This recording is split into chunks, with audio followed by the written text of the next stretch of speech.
Have you ever had a moment where, whether it's good or bad, you're sitting there and you look around and you say, you know what? For the rest of my life, I'll remember exactly where I was when this happened. I had one this weekend. I think a lot of you had one this weekend. It was 8/19. I was sitting in Bryant-Denny Stadium, North Zone 5, row 7, seat 11. That is the exact moment whenever Xavier Brown broke the hearts of every Tennessee fan, not only in that stadium, but around the country. Welcome in. This is Talking Tide.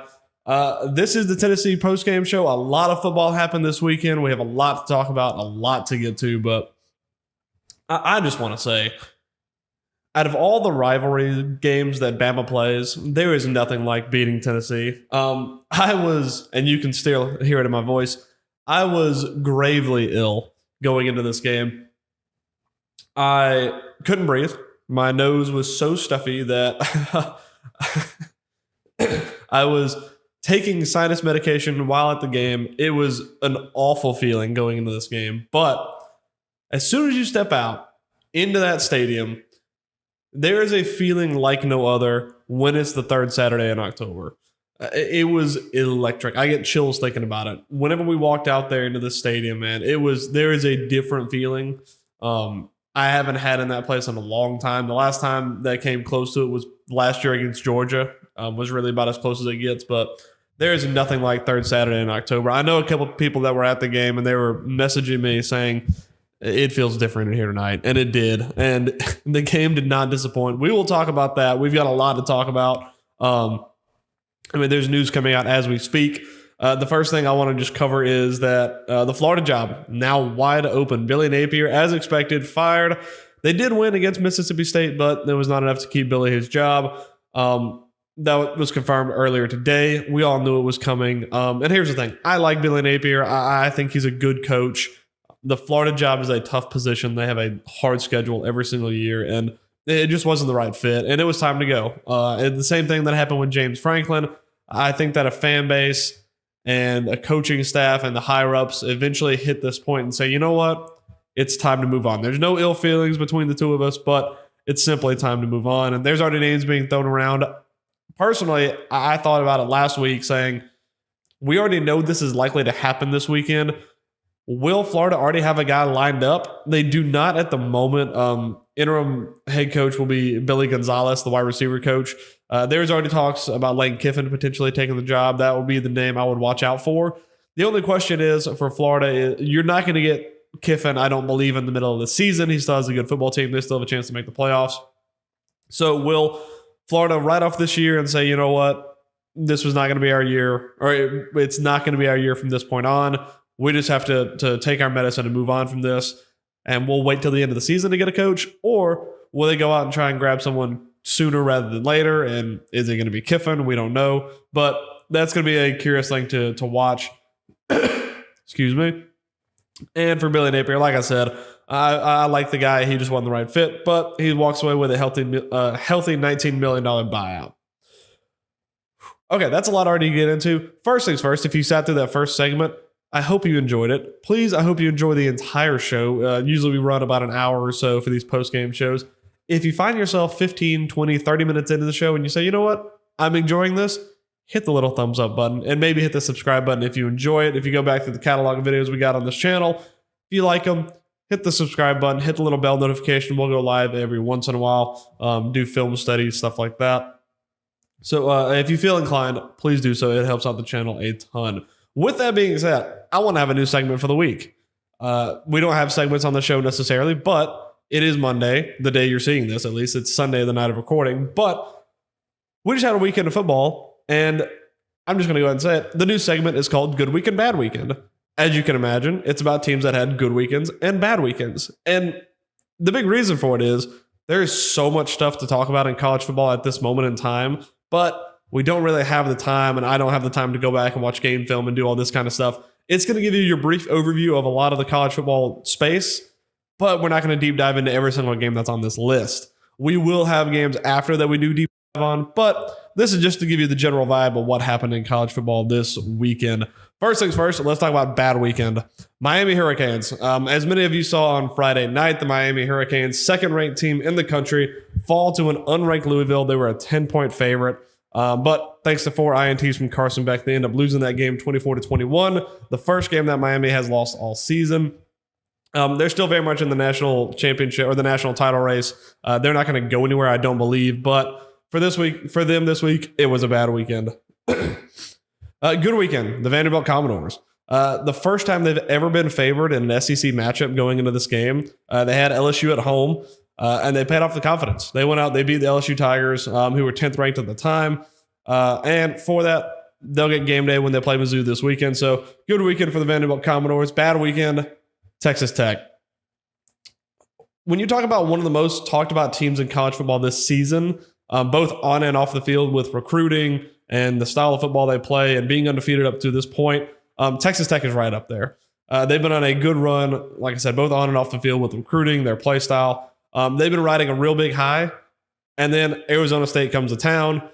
Sam Leavitt comes back from injury, puts on a show against the Red Raiders, putting up 319 yards, and they end up winning 22-26 over the number 7 Red Raiders, who I believe this week fell to number 14 in the AP poll. They're still in the hunt, but when you play the schedule that they do, and when you lose to any games, the margin for error really slims up. Good weekend, BYU. They won the Holy War. And did I put this segment in there just because that rivalry name should get more respect? Kinda.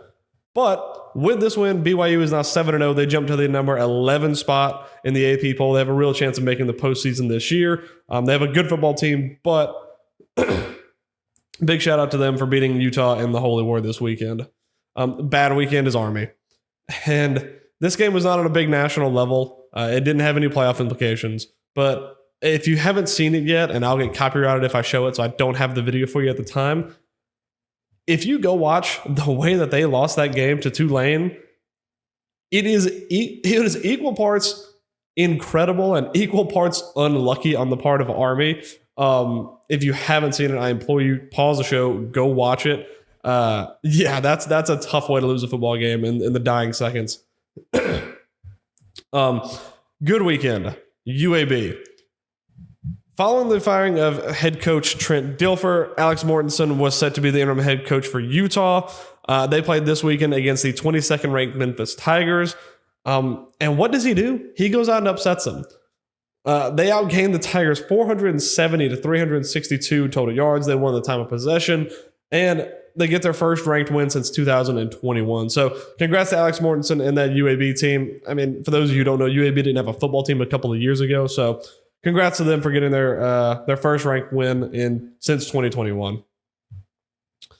All right. That's all for good week and bad weekend this week. If you enjoy it, I will definitely do more coming up. There's a ton to talk about, like I said. But first deep dive this week we're going to do is Ole Miss versus Georgia.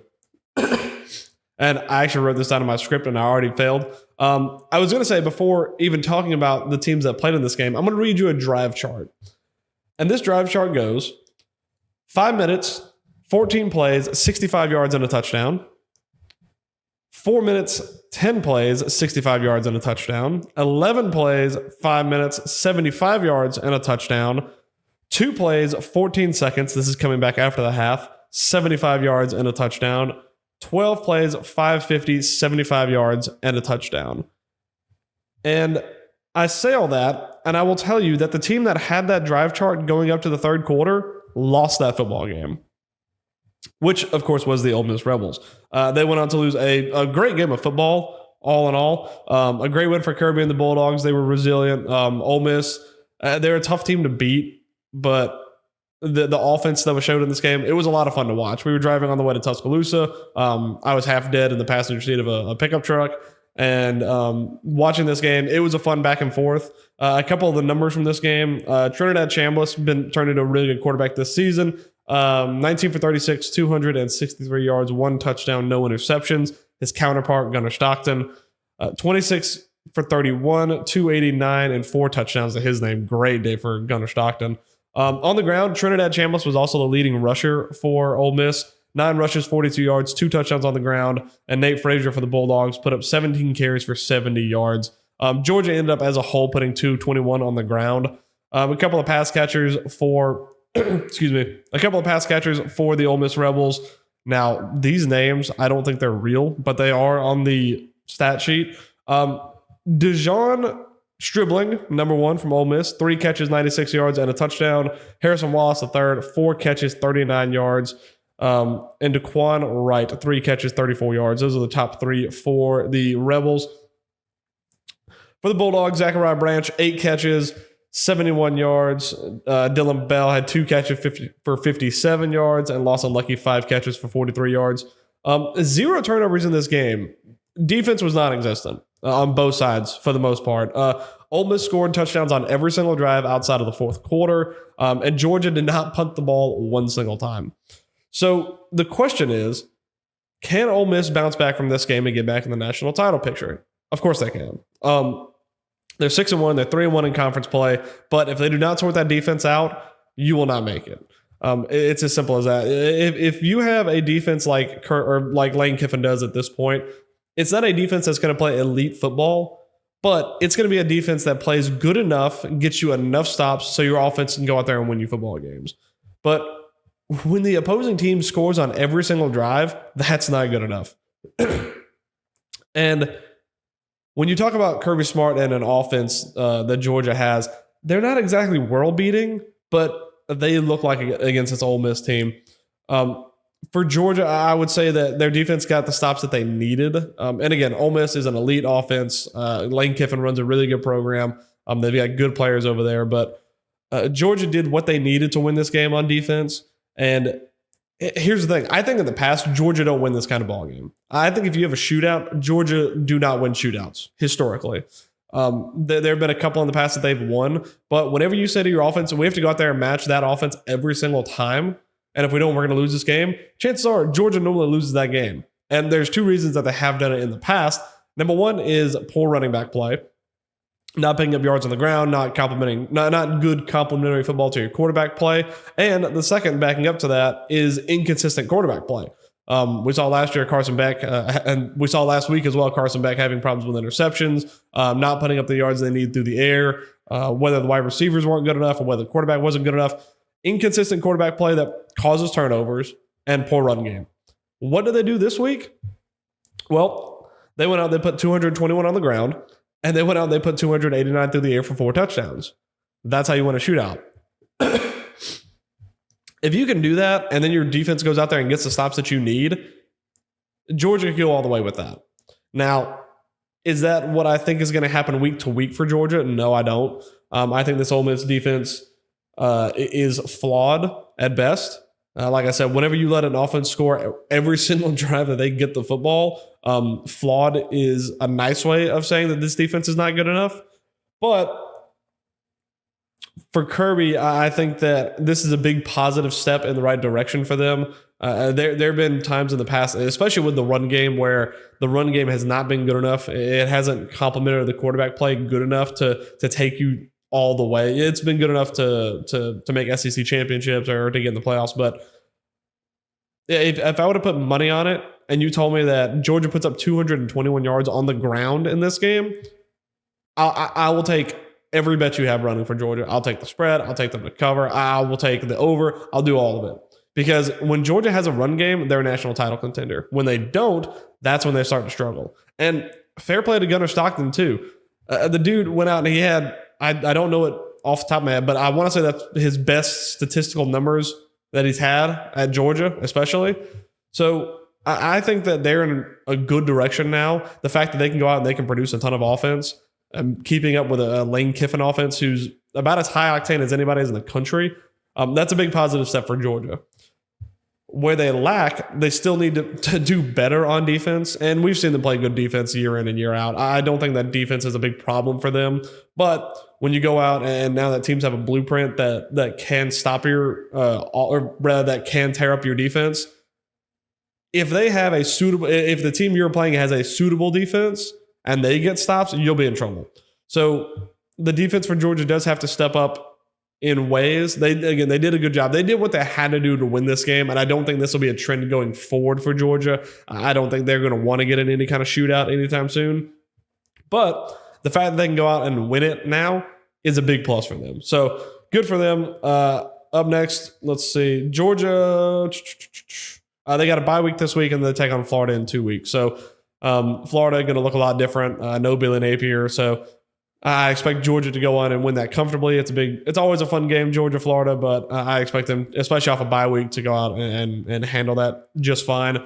We'll see how they go down the road. They have to play Georgia Tech in a couple of weeks, and I think that Georgia is at a point now where they are ahead of where they were last season in both quarterback play, in the run game. I think that they can, again, win the type of games that they could not win in the past. So I'll be curious to see how they play against Florida in a couple of weeks. Excuse me. As for Ole Miss, next week rather, they take on Oklahoma, a legitimate defense. We'll get right into talking about them. They played South Carolina this past weekend. They got a 26-7 win, a good bounce back win after their poor showing against Texas. Couple numbers: John Mateer, 18 for 26, 150 yards and a touchdown. Troy Baylock, 19 carries for 101 on the ground.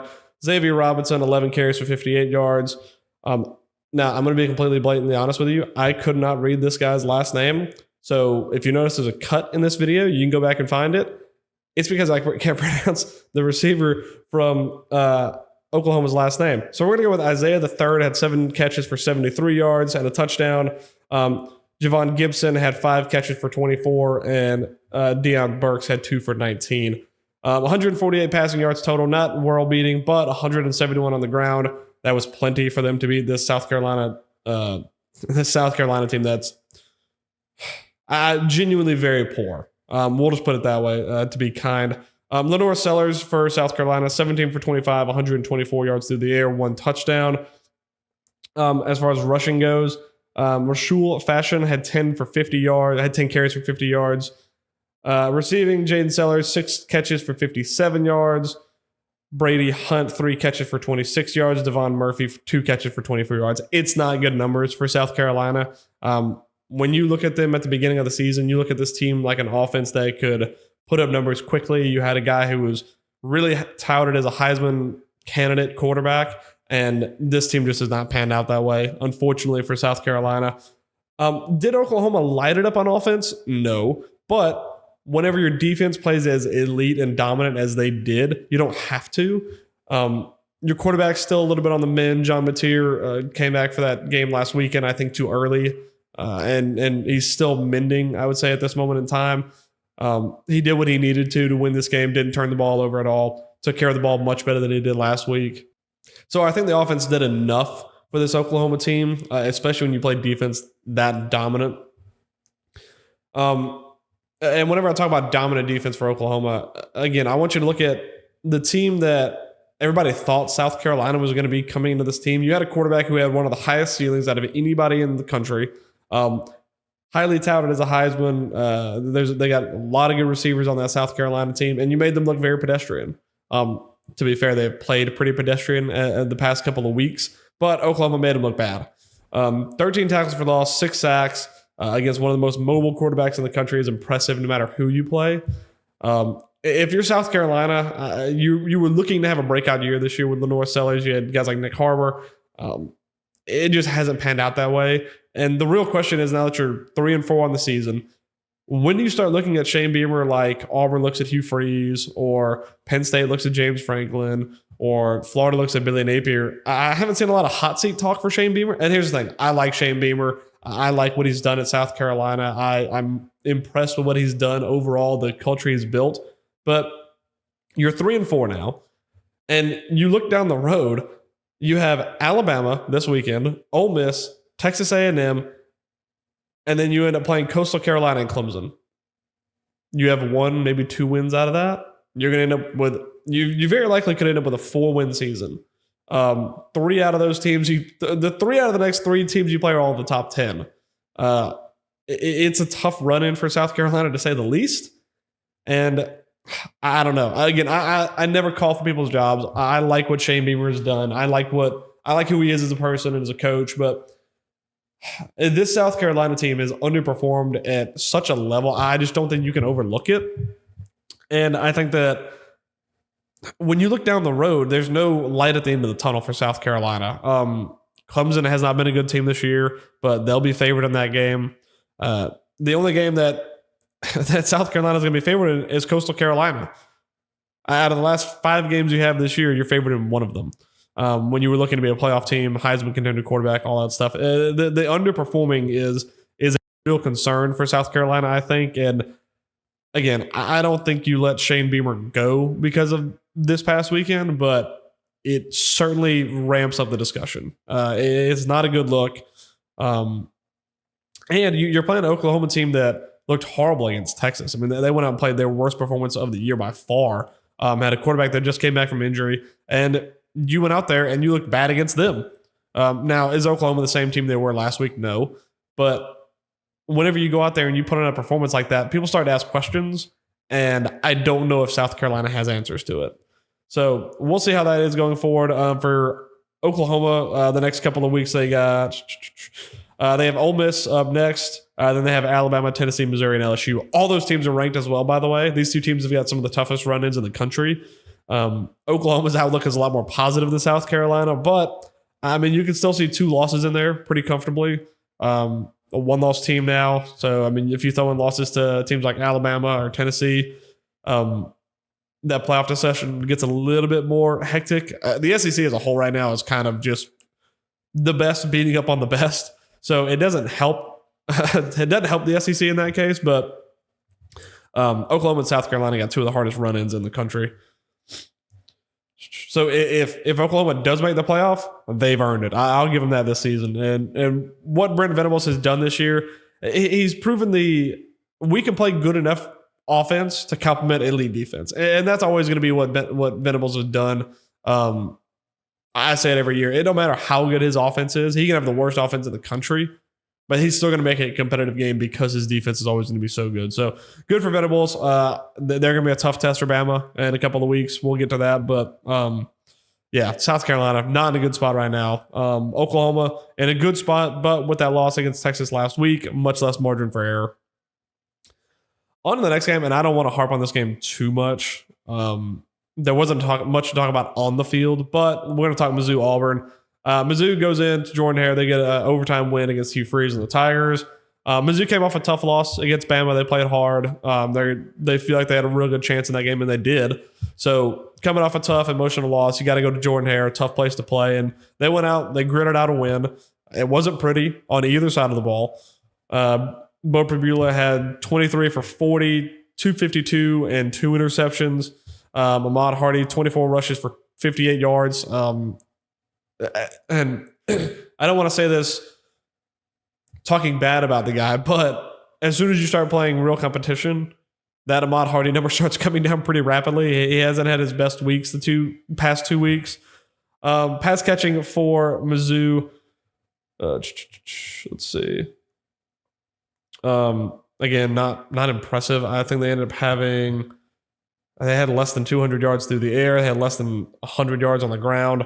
It was a very lackluster performance from Missouri, which tells you a lot because they still beat Auburn.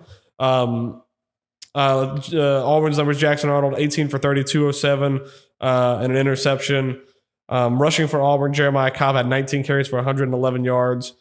Malcolm Simmons had 2 carries for 24 yards.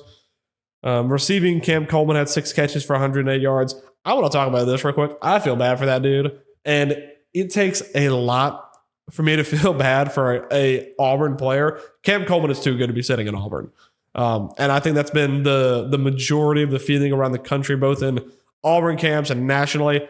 I don't think he stays there after this year. I think that Cam Coleman will be in a new place come next year. Perry Thompson also had 4 catches for 60 yards. Eric Singleton Jr. had 6 catches for 32. We can talk numbers all day on this game. It's a pretty simple one for Auburn. That was weird. We can talk numbers all day for Auburn. It's a simple one when you talk about the Auburn situation. They missed on a quarterback in the transfer portal, and they missed on a coach. It's as simple as that. I think it's, and again, I'm not one to call for people's jobs. I think it's time to cut your losses with Hugh Freeze. He's not the guy. And that's apparently obvious. We've seen this coming for a couple of weeks now. He's not the guy that will take Auburn into that next level. When you look around the competition in the SEC, he's not going to be the guy. And the same goes for Jackson Arnold. He's not the guy they thought he was out of the portal. I don't really know what they expected to get out of the guy. But he's not the answer either. Him and Hugh Freeze as a combo just do not work. Not them specifically, but Hugh Freeze being a coach there and then Jackson Arnold being the quarterback, it just doesn't work. They missed on both those. It happens, but for Auburn, they have to recognize that and they have to move on. You have a quarterback in Deuce Knight, highly touted recruit coming out of high school last year. I honestly, at this point, what's the harm in playing him? You're not going to make the playoffs. You have a tough run in to try and make any kind of bowl game. I don't see the harm in playing Deuce Knight at this point. Maybe he's just not there yet, but I would not be surprised seeing him getting in on the mix in these next couple of games. And like I said, then you look at guys like Cam Coleman, who are elite talents. You look at that defense for Auburn as an elite talent, and you say, well, we have all of this, but we missed on these two very important aspects in both the quarterback and the coach. So I don't know how you keep some of these guys. Cam Coleman, I don't see staying there. Eric Singleton, I don't know if he stays there. Some of these elite defensive players, I don't see them staying there. So you have a defense that can win you. It could get you in the playoffs. I'm not going to say it can win you a national championship, but could get you in a playoff spot. They can get you in contention. But when you miss so poorly on quarterback and coach, it just keeps you out of it. It's as simple as that for Auburn. They missed in both those spots, and the sooner they move on, the better for both of them, honestly. And again, I don't like talking about taking people's jobs. I don't like saying this guy isn't good enough, but when it comes to Auburn, it's pretty apparent. Whenever I saw Hugh Freeze standing on the sideline of that Georgia game before the half, just kind of standing there and letting the game happen in front of him instead of trying to take control of it, it was apparent to me at that point that he was not the guy for the job. And the AD came out and said some stuff that still saying we're going to back freeze, and of course they're going to say that, but I don't think he's the guy for the job, and I think that was made apparent last weekend. Now, I had a segment last week talking about refereeing in the Auburn-Georgia game. We mentioned it a second ago anyway. And you'll never believe it. There was another awful officiating sequence again this weekend. It's kind of like the referees aren't good enough at their job currently. Many of you probably did not see this. It happened on the West Coast. FSU, Stanford, no national standing in this game. But we've seen another example of referees who are not doing a good enough job. And it almost cost Stanford the game. And yes, I said Stanford the game, not FSU. I'll play the video and I will explain myself to you. But also, people who keep striking me on copyright when I put up 5-second videos on this thing, you suck. So I went on to Instagram. I pulled this off. If it's bad quality, I apologize. But we're going to play this video for you anyway. And if we get hit with copyright, we get hit with copyright. Like I said, it's in an Instagram format. I apologize, but it just is what it is. So here's a scenario. And there was also something that was missed before this anyway that we can add in. Scenario is, if you didn't watch the game, Tommy Castellanos got hit in the head. He got done with he's out of the game due to concussion. Pretty nasty hit too. It was not fun to watch. A couple of seconds to go in this game, and I just want you to watch the play clock. So this was essentially a Hail Mary that didn't make it to the end zone. So backup quarterback, he used this ball down the field. They make a miraculous catch. All right, we hit the stop button here. We have 2 seconds on this clock. Now, for 99% of you who watch college football, you know what happens next. Okay, caught the ball inbounds. It's a first down. What happens? The clock stops for a moment. What does this clock do? Keeps on running. Doesn't stop. Now, I don't know how many of you played high school football or have been around it just in general, whether you're in the stands. If you don't know who runs the play clock, it's the referees. I spent a lot of time in press boxes, and there's always been a referee up there running the clock. I don't care what level of football you play, it's a referee running the clock because that's how you run the game fairly. What happens in this game? The clock continues to run. The referees screw up again, and it almost costs Stanford the game. Because what happens in this scenario 99% of the time? Florida State tries to get set up, the chains move, the clock starts rolling, they don't get another snap off. What happens in this game? Well, let's play it for you. Florida State tries to get lined up. I'm going to keep on pausing it as we go because I'll get hit with copyright, I am sure. They try and get set up. Okay, well, the clock's at 0. We don't really know what's going on at this point. The referee will come on. He's going to say, we need 2 more seconds back on this clock. So what that is telling them is if you're Florida State, you essentially get an untimed down. No, that's not the rule. That's not them getting up here, getting set and getting a plan would have taken way more than 2 seconds off of this clock once the chains get set. And you can argue with me. I argue with the wall. I don't care. They're never getting the snap off. But what happens? Well, they get an untimed down, essentially. They snap the ball before the quarterback's ready. He's going to heave one to the end zone. Ball incomplete. But guess what? Pass interference. The ball will be set on the 2-yard line. What follows this? We'll continue. Here we go. It's a Gus Malzahn offense. You knew something tricky was going to come. Ball snapped. Shovel pass inside. Tackle. They called him short. There was a lot of review on this. It was close. I'll be completely honest with you. It was very close. I could not tell if he got over the line. With all the camera angles you have in these football games, you can't give me one that says he crossed the line or not. Either way, they said he was short. Call on the field stands. But we talked about a week over week. Referees screwing up in ways that could cost teams. And here's the thing. Neither of these teams are going to be on a national stage, playoff contention, none of that. But the guy over at Stanford, he's got a job to try and keep. They're 2-4 at the time. He goes 2-5 and gets fired because the referees screw up. He just lost the job because the referee is incompetent at his job. And this time, we're not talking about referees on the field. We're talking about guy in the box keeping the time. You can't keep the time right. I can sit at home watching a football game and I'll keep time for you. Stuff like this is unacceptable, and it's the small things. It was, like I said, it was a game that nobody watched. It was a game that was on. We were driving home. We got McDonald's in Centerville, Alabama, middle of nowhere. We turned the game on to watch it while we're eating or while we're driving home, and we watched this absolute debacle of a football ending of a football game. They might have said he crossed the line, but they know they screwed up and said, you know what, we have to make a makeup call here. Say he didn't cross the line and call it a ball game because this game should already be over. On top of that, we had a false start earlier in this game. Florida State out of timeouts, a minute 49 to go. They go to snap the ball, have a false start because you got a backup quarterback in there. The snap count's a little bit weird. Nobody really knows what's going on. Blow it dead. 5-yard penalty for Florida State. Okay, we're moving on. And then the whistle blows again. We're trying to figure out what's going on. The line judge had to come down and tell the head official that, hey, we have to have a 10-second runoff. They hot mic it. They hot mic and they say, you hear him say, oh, yeah, I forgot we had to have a 10-second runoff. Let's do that real quick. What do you mean? You're the referee. You're the head referee in this football game, and you forget that there's supposed to be a 10-second runoff. What is going on? What is going on in officiating nowadays that and again, I don't want to criticize the guy. I don't like to hate on these people. But like I said, it's coming to a team near you soon enough. Florida State, Stanford just had it.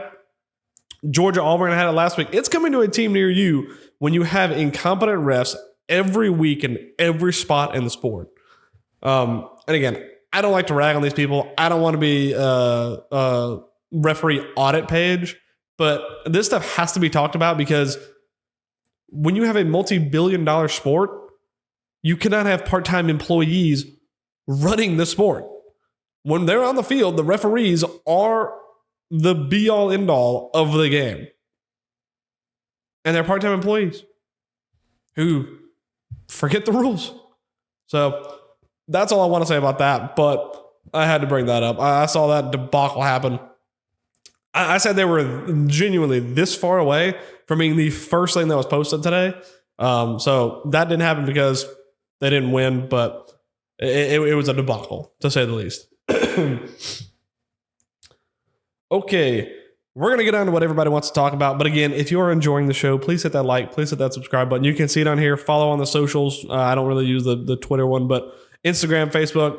I'm on Instagram a ton. There was a ton of behind the scenes stuff from the game last night.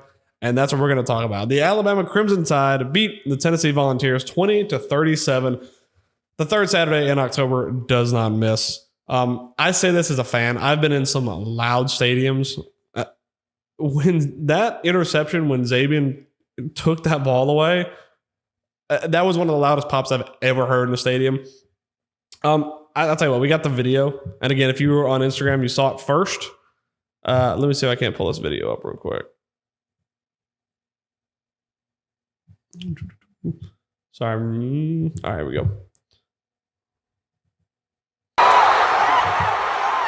I don't know if you can hear it, but one of the loudest moments I've ever experienced, and not only in Bryant-Denny, but in any spot in the country. I've been to SEC championships, national championships, playoff games. One of the loudest pops I've ever heard. The only one that came close to that was, and again, that's my footage, so you can't copyright it. Thank you very much. One of the loudest pops I've ever heard. Like I said, it's one of the ones that I will remember exactly where I was, who I was next to, forever. Most people will. Everybody out there watch this game, they'll remember who they were with, where they were, what they were doing at the time. It was an epic moment. And with that moment, I won't say it sealed the game, but it definitely sucked a lot of the wind out of those Tennessee fans and players alike. We'll go over the numbers first for all you box score watchers. Ty Simpson, another great night, 19 for 29, 253 through the air, 2 touchdowns, no interceptions. Jeremy Bernard, actually the leading rusher in this game. We'll talk about the run game for Bama a little bit. 4 carries, 49 yards. Daniel Hill, 7 carries for 34 yards. And then Ryan Williams was actually our third highest ball carrier, 1 carry for 16. Receiving yards, Ryan Williams back at it, 5 catches for 87 yards. He's back growing into these games. Jerm, 5 for 60. Latsier Brooks, another great outing, 3 for 39. Some of the Tennessee numbers, Joey Aguilar, 28 for 44, 268, 1 touchdown, 1 interception. Tennessee rushing, Deshaun Bishop, 14 carries, 123 yards through the ground. And then some receiving numbers for Tennessee. Braylon Staley, 10 receptions, 92 yards. Chris Browse on the second, 7 catches, 66 yards. Mike Matthews, 4 catches, 39 yards. We'll talk about Tennessee first in this game. I said it coming into this, they're one of the most balanced offense we'll play all year. The last 2 weeks, Bama has played played against run-heavy teams. They always run first. They like to play from ahead. They don't like to play from behind. They don't like to throw the ball unless they have to. That's the type of team we played the past 2 weeks. But then you have a Tennessee team coming in there that's balanced. They can do it both. They can throw the ball incredibly well. They can run the ball all over the field. And they did it this past weekend, on both fronts, to be fair to them. Run game, they had 140 yards for the whole night. 4.5 yards. And that's including 20 yards of sack yards as well. So they had 160 total yards and about 5 yards per carry.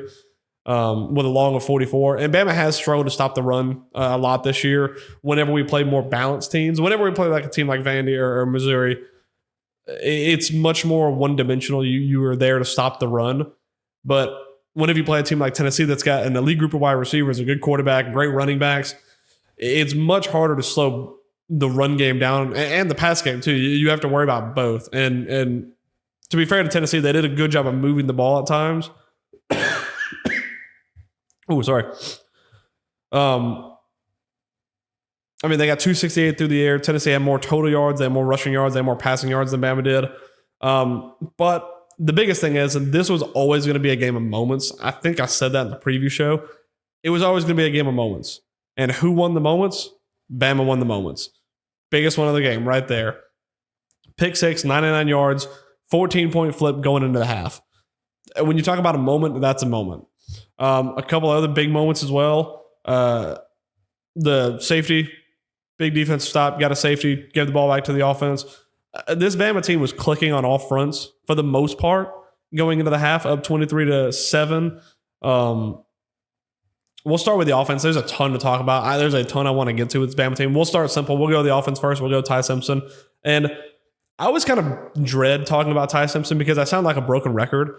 The way he plays football, his accuracy, his delivery, his ball placement, his anticipation when he throws, his game IQ, his movement in the pocket, week in, week out is elite. He made one of the best throws I've seen not just this year, but in 5-6 previous years. Made one of the best throws I've ever seen Ryan Williams in this game. Early on in this game, it wasn't for a touchdown. But when we watched that play from behind, we were watching it down the field. When we watched that play, everybody looked around and said, you know what? You don't see guys throw it like that on Sunday. He did the same thing last week to Latier Brooks to help beat Missouri. But when you talk about Ty Simpson, you really can't say much that hasn't already been said. But watching the guy play week in and week out, he's as good as they come. And thankfully now he's finally getting his roses. Leading the Heisman race as far as betting odds go. He's the best quarterback in the country. I'll say it. I don't care. He's as good as they come. His anticipation, his ball placement, his pocket awareness, his game IQ, all of it. Best quarterback in the country, playing against some of the hardest teams in the country. Played 2 big rivalry games, Georgia, Tennessee, not a single interception, 1 fumble that was debatable. It's when you talk about guys who step up in big games, Ty Simpson is one of those guys. And we had a lot of them this past week, but Ty Simpson, that steady, constant production, no mistakes as far as turnovers go. He's accurate. He takes care of the football. He's elite.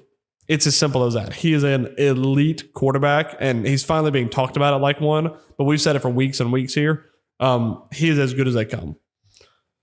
A couple other guys I want to talk about, and it does help, to be fair, whenever you're throwing to the receiving core that you're throwing to. You got guys like Ryan Williams, Germ, Isaiah Horton, Latier Brooks, Josh Cuevas.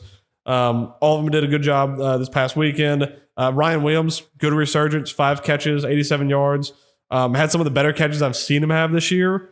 So that's a positive sign, him getting healthier. Famously had no targets last week against Missouri, clearly hurt, but good resurgence for him. I hopefully he can continue to get healthier and continue to grow into the Ryan Williams that we all know. Next one up, Jeremy Bernard had another great day. He's, when you talk about a utility guy, and it's almost unfair calling him a utility guy because when you think of utility, you think of a guy who's kind of the second rung and just gets you the numbers that you need sometimes. Jerm is not that guy. He is an elite level utility guy. He had he had the most clutch play of the game, I would say, other than the pick 6. I hated the play call from Ryan Grubb, but they tried to throw a double pass, throws it backwards to Jerm. He was probably 7 yards behind the line of scrimmage. Somehow gets away from what would have been a sack, evades a couple of tackles, gets out, breaks it for 25 and a first down in a pretty clutch moment. That's the kind of stuff you got to have at guys like that. I looked at my brother this weekend and I said, you know what? I said at the beginning of the season, we're going to have that 1,000-yard guy, and that's going to be Germ. I don't think we have the 1,000-yard guy this year now, looking at the stats. But when you look at all the production from all the guys, whether it's Brooks, guys like Rico Scott had a touchdown today, Isaiah Horton, Josh Cuevas, all these other guys that get Cole Adams, all these other guys that get touches and get catches. It's wide receiver play by committee, and they're all elite. That's the thing. This wide receiver room is as deep as anybody in the country. We've said that week in and week out. And then now you have a guy like Ryan Williams who's getting back, getting healthy, getting back into some of these games. It should only get better.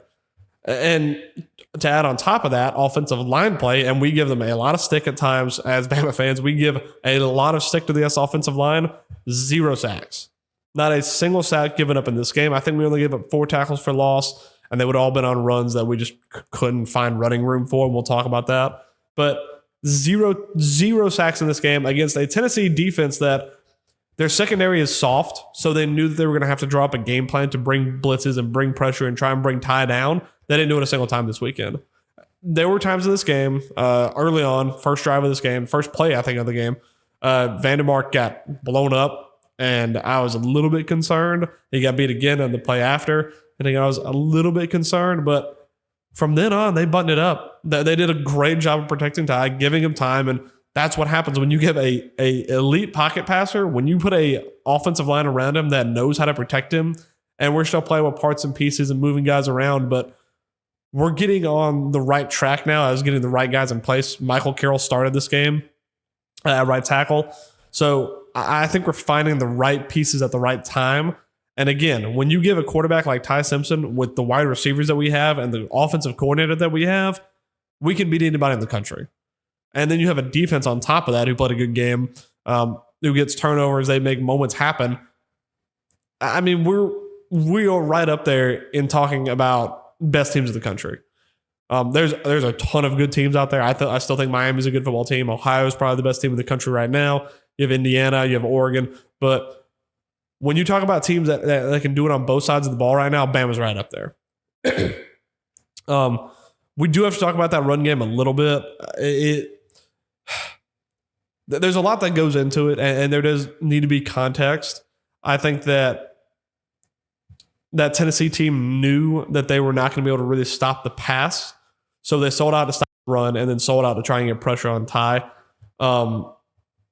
And for Bama, the run game has improved week to week. This week, it's a huge step back. Now, for context, we did have Jam Miller get hurt last week against Missouri, out with a concussion.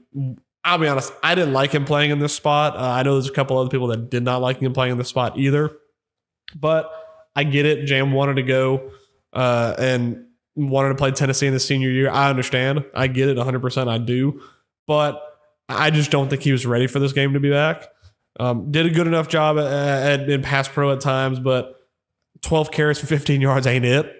And the fact that we kept on trying to push that run game at times, didn't love it. We got away with it. We got the win. But I think in all of this, whenever you kind of move the rubble around, Bama may have found a solution to this run game, and he's wearing number 4. When you talk about a guy who comes on and people see the difference, when Daniel Hill stepped on that field near the end of that game, people saw a difference. 7 carries for 34 yards, not an incredible stat line, but when you watch him play, his size, his ability to keep his legs moving, he's a problem for every defense in the country. I think that he could be the solution to the run game. Jam has not been healthy all year. Dealt with a collarbone injury coming into it. Started to look better, started to improve.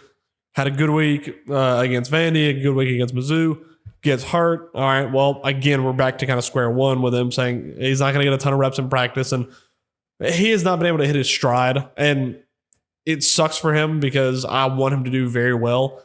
And I think he can be an elite back. But getting set back with injury after injury, it's just hard to find a flow in that. So I get it from Jam's point of view. And I love playing a balanced offense. I want to play a balanced offense more than anybody in the country. But whenever we're run, pass, and getting set up in 3rd and 13, 3rd and 9, 3rd and 7, it's so much harder to convert at times when you can use stuff that is extension of the run game type plays. And we did throw a few screens in this game. A couple of them got batted down. We tried to throw some quick stuff, and it worked at times. But there are times where you do have to go away from this run game and look at other stuff. Look at tight end routes. Look at screens. We hit Cuevas up the seam for one. Just stuff like that where we have the personnel to be adaptive in this kind of stuff. But we need to have the awareness to say, you know what? The run game is not working. Let's go to something different. And we did to a point in the second half of that game. But again, Daniel Hill coming on in that game, it showed everybody that he has the real potential. He's a sophomore, 6'1", 224, I want to say is what he's running right now. He's a grown man. Oh, sorry, I've written down 244, 6'1". Just over the border from Meridian, Mississippi. It is a grown man running the football. And I got to give full credit. My brother, Brock, you hear me talk about him a lot on the show. He called it from early. He said he was a Derrick Henry regen. If you don't know what that means, he's basically a Derrick Henry reincarnated.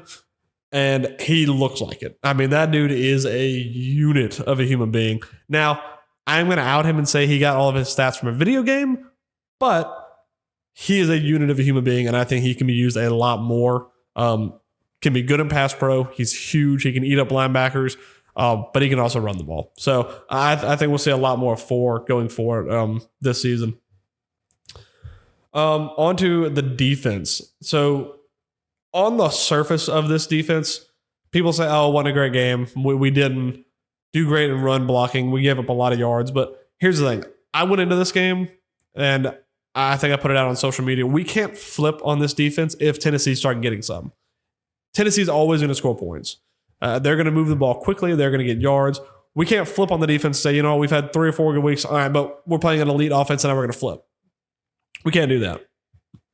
But what the defense ended up doing was actually playing a pretty dang good ball game. And again, on the surface, you may not think that. They got yards, they got points, but I'll read you off a couple of stats. First things first, Tennessee put up 20 points. That's well below their season average. I think they average around 52 points a game. They didn't complete the pass for over 30 yards. They did have a couple drops. I'll give you that. But did not complete a pass for over 30 yards. You want to talk about elite pressure on the quarterback? 4 sacks, 8 tackles for loss. That's elite. That's a good if you give me that every week, I'll take it. We'll talk about total yards and stats and yardage and all that kind of stuff. But if you say they don't get a pass for over 30 yards, we get 4 sacks. Pass rush is one big thing we talk about all the time with this team. If we get 4 sacks every week, I'm totally okay with that. We had a real question mark coming into this game about pass rush. We got 4 sacks, 8 tackles for loss, and we held them to 30 points less than their average. We'll talk about a couple of guys, and we got a pick 6. We'll take that too. And a safety. I mean, defense scored 9 points out there. We gave up 20. We scored 9 on defense. Give me that every week. You won't hear me complain 1 second. A couple of guys I want to talk about as far as stats go. Number 1, Bray Hubbard. And when you talk about an elite mentality, Bray Hubbard is that guy. He got flamed time and time again for that FSU performance, and rightfully so. I think guys with mentalities like this will take that on the chin. They'll say, you know what? Yeah, I played a bad week 1. The effort wasn't there. Nobody played good, but the effort wasn't there. Ever since then, I think we've seen the real Bray. Coming out of last year, Bray Hubbard had the potential to be the best safety in the country. Didn't show it week 1, but from week 2 to week 7, that dude has played with his hair on fire. And it didn't change in this game. 7 tackles, 5 solo tackles. Not a crazy stat line that jumps off, but when I watched him especially in the run game, his run stopping, he met some of the running backs in the hole better than some linebackers do. He made a huge tackle just before halftime. Tennessee was driving the field. He met that running back in the gap, brought him down, elite tackling, and that's what set up the interception that we scored on. And at the end of the game, even at the very end of the game, they were trying to score, and Bray stepped up, hit a guy in the gap, didn't let him score, and you could see it, man. That dude was banged up after that game. He had taken some hard hits, but he had given him right back. So full credit to Bray Hubbard. I think the dude has made a huge impact on this. Has made a huge impact on the season, and I just think that elite mentality needs to be talked about. He switched it on for these past couple of weeks, or for the past 5 weeks, really. I think he's done a great job. Full credit to Bray Hubbard. I'm really happy for the guy, to be completely honest. Another guy I want to talk about, Xavier Brown. Obviously, I had the pick 6, but a couple other stats I wanted to read off. Pick 6 is huge, but on top of that, let's see. I wrote it down here. Oh, here we go. So Xavier Brown, 7 tackles, 3 solo tackles, a pick 6. But if you follow PFF, I love that kind of statistic. I love PFF stuff. 57 coverage snaps, so he went in coverage 57 times. 16 yards allowed on 6 targets and a 2.8 passer rating. That is elite pass coverage. That is a guy that can play on Sunday.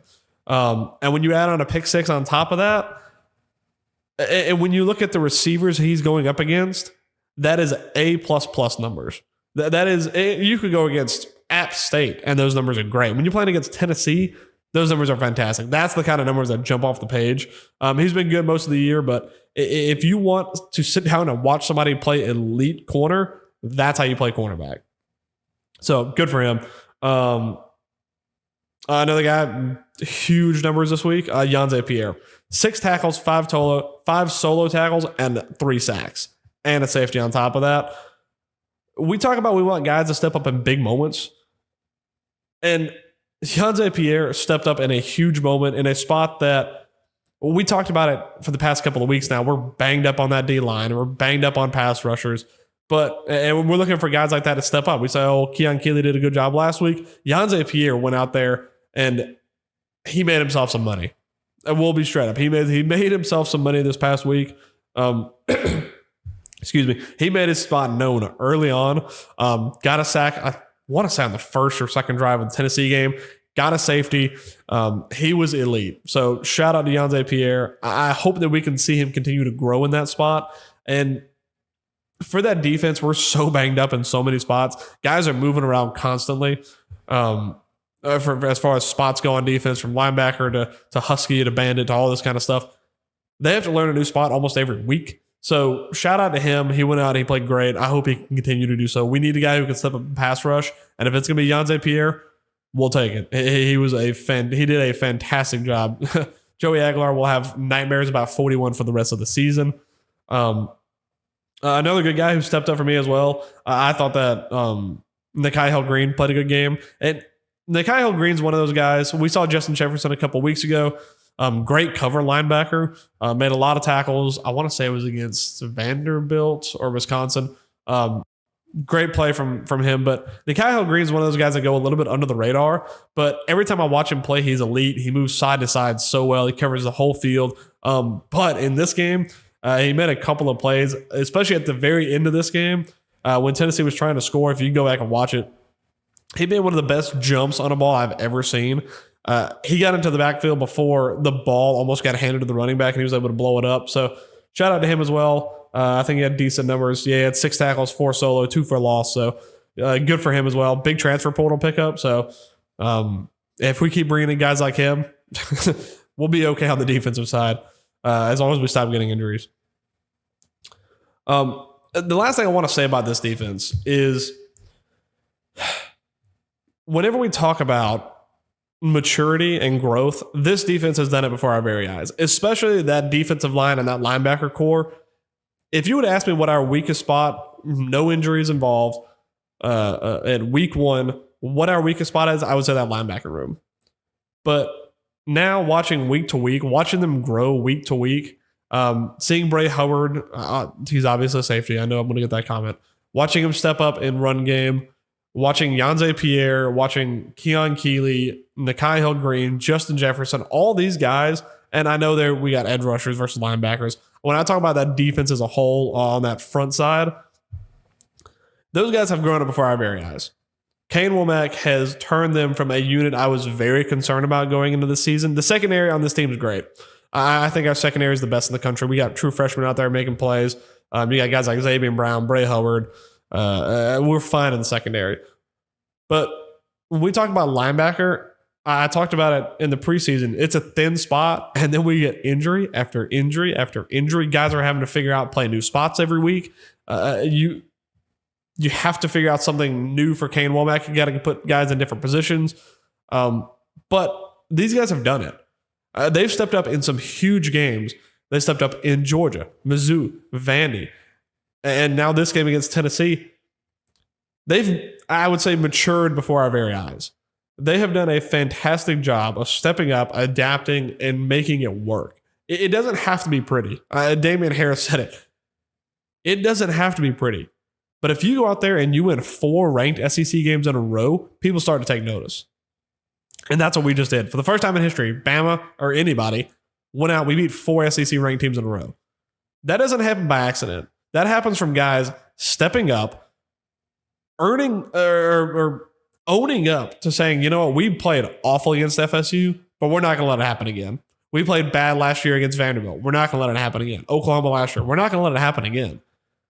That's from these guys taking accountability, and coaching staff included. Kane Womack caught a ton of flack. Kalen DeBoer caught a ton of flack after that FSU game.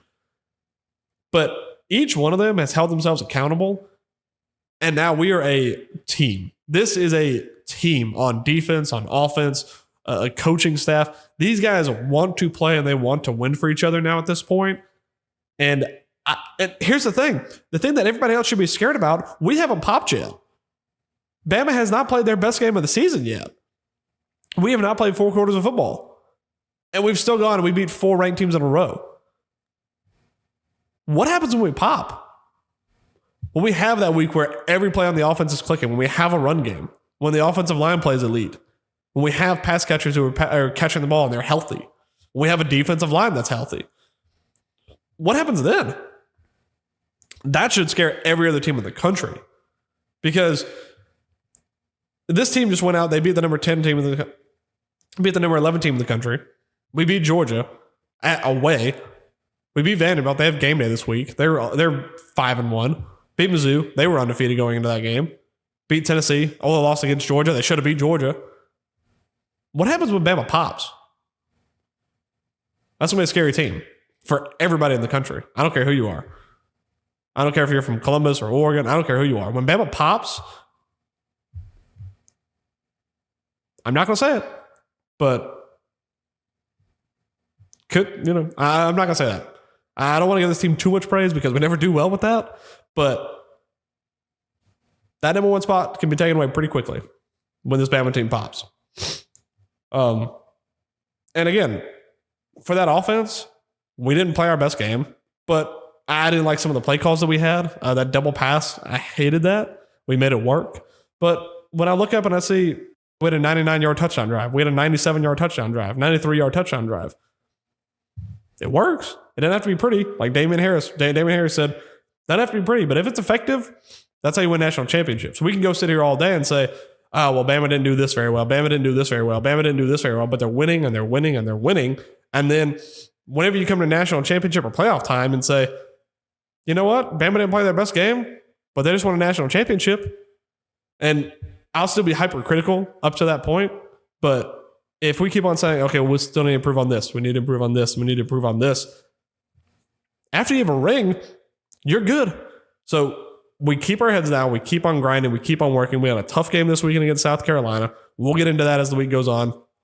It'll be a tough environment away from home. And then we have a bye week. We have LSU after that. Then we have Oklahoma, Eastern Illinois, and then Auburn away. That's what's standing. We have those games are standing in front of you right now.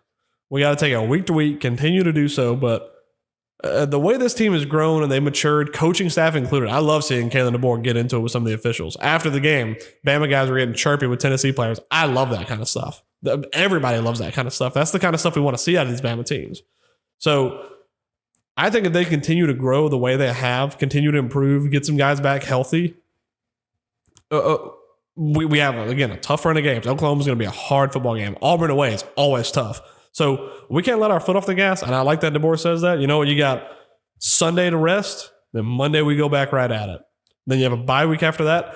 I said it whenever we got into this run before the Vanderbilt game, or before the Georgia game, rather, and said, you know what? We have a run of 5 incredibly tough games coming up.